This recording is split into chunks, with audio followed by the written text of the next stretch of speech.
thing of being in nature. That is the reason why green helps. So another tip would be wearing green nail polish. But the 10-minute walk in the green area will allow you to go in a state of involuntary attention where something holds your attention, which would be the walk, but simultaneously allows for reflection, so you're not totally stressing about everything. You're more in like a state of just going and thinking about stuff. Like if you ever exercise and you start thinking about a random situation or story and you forget that you've been on the treadmill running for 10 minutes. Not only this, but the walking in the 10-minute walk will provide exercise, and the endorphins will battle stress-related causers, and also it will get rid of the adrenaline you have from the fight or flight response. Another way to get rid of stress is to buy plants and keep them in your house. It's the thing with the green thing again that apparently it really helps.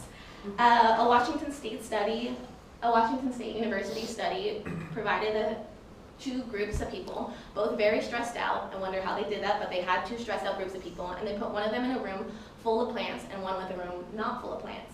And the group of stressed out people who went in the room full of plants had a 4-point drop in their blood pressure, with a group of people who went in the room without plants only had a 2-point drop. So they do something. I don't know what, but they help you reduce your stress. Smaller ways to distress are things like chewing gum. According to a 2008 article, Medical News Today, chewing gum is a way of multitasking, and just like in the 10-minute walk, it has involuntary action, making you focus more on something else. Like when you're chewing, you focus on the patterns of blowing bubbles and not on what you're stressing out about. Seeing your family and best friends can also help, because family just makes me happy, and so do my friends, and they distract you.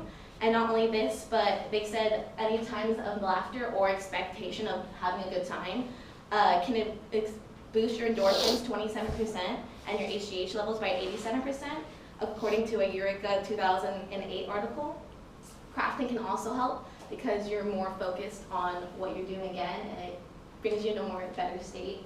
Also, when you create something and you're proud of it, it can boost your your dopamine levels, which makes you happy and not stressed out. Eating dessert and listening to music will also increase your dopamine levels, and the increase of dopamine levels will again battle the stress chemicals, and it will help you not be so stressed out. Another problem that many scientists have talked about today is our addiction to screens. How everyone is always so focused on looking at phones and tablets, and that will stress people out even more because of the light from it. And they suggest that before you go to sleep, you should probably try to turn off any screens for at least half an hour before, because the light reflecting from the screens will stress you out, and they stress out your eyes. And it's just something about always being in front of the screen that ends up like helping and add stress levels to what you already have. Surprising ways to reduce stress. A WebMD article by Catherine Gurin says kissing relieves stress. It creates a sense of connectedness, releases endorphins, and counteracts stress and depression. And just being close to someone, just as I said earlier, with friends and family, it can just make you happy, and also the dopamine that you get and the endorphins you get from the actual kissing or cuddling will also help de-stress. Another way is a Chinese thing that they do with fire. It's called Hun Lao. It's called fire treatment, where a practitioner will soak these rags in herbs and then put them on your body, spray alcohol on the top, and set it on fire. I would never do this, but they think it's helping them with stress. They say online that it's mostly a placebo effect, because I don't really know how fire can do it, and I feel like if I ever try to do this, it would stress me out more because there's flames on my body. And the person who's doing it one person has to stand over them with another rag and another person with a fire extinguisher to put it out, just in case you catch on fire. But they like it, so they can do it. An article in 2014 by Murphy said another couple weird ways to get rid of stress.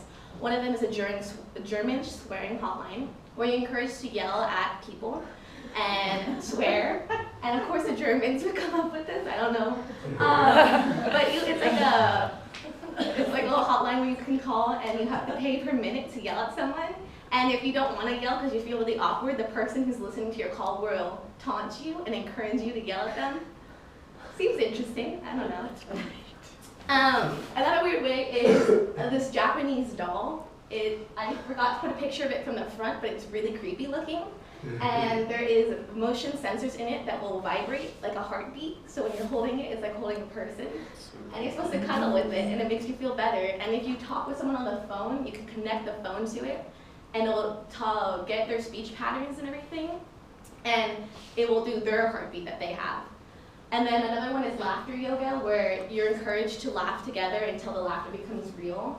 And the last one is another Japanese thing where they simulate death, and they have a funeral, a eulogy, and they sit in a coffin. And I think it's supposed to make them feel like they're a small part of the world, so their stress doesn't matter. And it's a placebo effect, but I don't know, I don't want to do it. With these quick tips, the best way to reduce stress is to take care of yourself, eat well, exercise, sleep enough, and stay organized. You also have to leave time in your day to relax and unwind, because every day that you get to do that, you'll feel better about yourself. Because most of us don't have to deal with the huge stressors in life. And hopefully, the absolute best way to get rid of stress is just to keep yourself outside of stress-inducing situations, which obviously for all of us is impossible, but if you can, that's something you should try.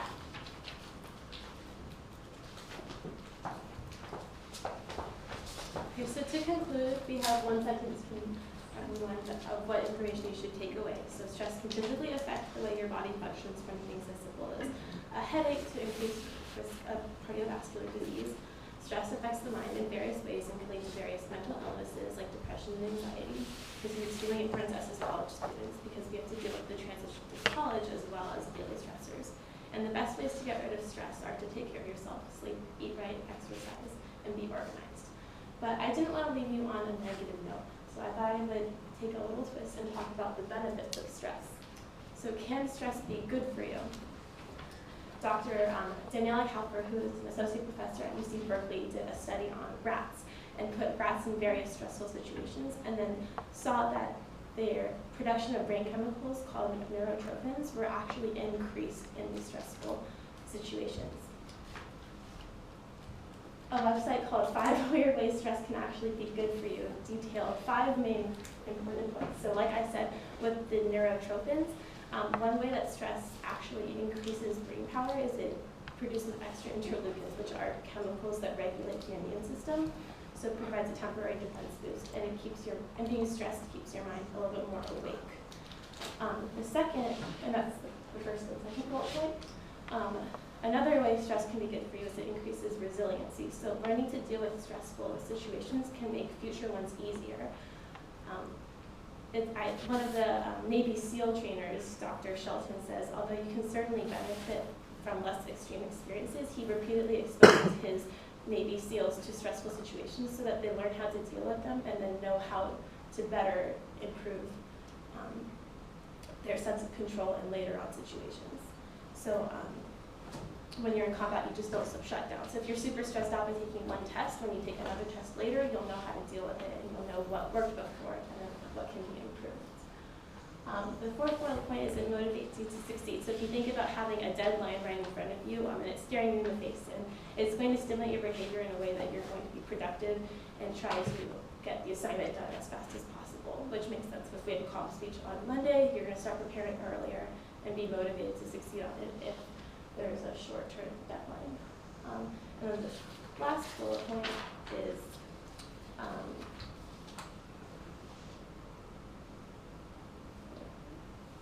in a 2006 Johns Hopkins study, they found that most children of women who reported mild to moderate stress levels during their pregnancy actually showed greater motor and developmental skills by the age of 2 than whose parents reported not being stressed. But the main thing is don't forget that too much of anything is not a good thing, so don't be too stressed out, but remember that small bursts and occasional episodes of stress can actually be a good thing for you. And if you have a positive attitude and are confident in yourself that you can get through a rough period, you should have a healthy response to stress and make sure to reach out for support if you need it, and remember all of the information that we told you today.